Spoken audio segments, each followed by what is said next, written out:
afterlife, think paradise. What do you need for paradise?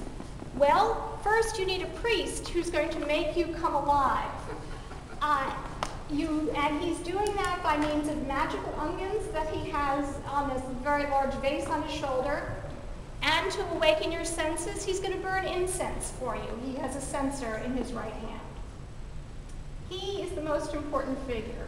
Notice his wide stance and the wide space between him and the first of 3 female offering bearers. Each one of these women is subtly different, and the more you look, the more you see. The first one carries a basket on her head, and that basket is closed by a tray. We don't really know what's in that basket. We know it's foodstuffs, but by virtue of keeping it a secret from us, all is possible. So this represents all the food you would need in the afterlife. Look at her elegant, attenuated fingers and how they perfectly hold that basket. And then look at the figure behind her, how her fingers are bent so that they curve over the lids or over the top of the basket that she carries, the basket that's open, a basket that contains 5 beer jars. Models, of course, these don't open.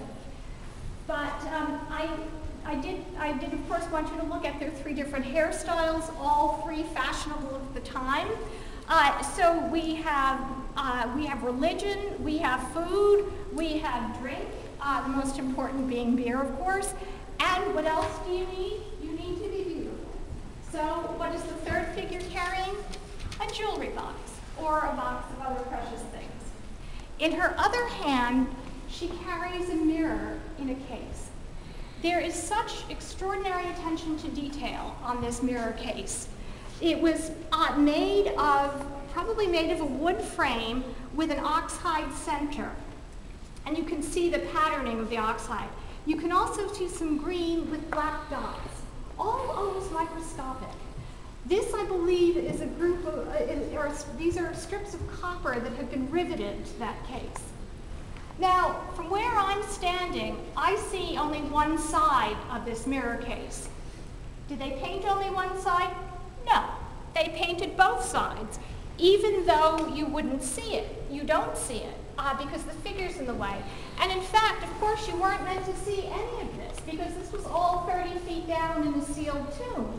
So these were made, this particular one, I believe, was made for the Governor Jehudi Nacht in the afterlife. I believe that Lady Jehudi Nacht, was buried first, and what you're seeing is the increasing sophistication and naturalization of art at the time.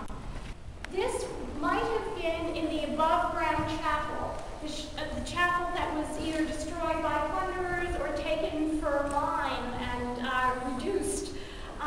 So a statue like this of either Jehudi Nacht or both of them might have been in the above-ground chapel. The Middle Kingdom was known for the delicacy of its design, the extraordinary craftsmanship, and its unique ability to combine colors to their best effect.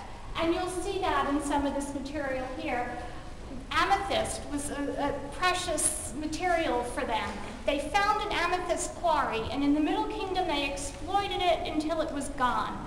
So almost any time, that you see amethyst in ancient Egypt, you can be sure it's from the Middle Kingdom.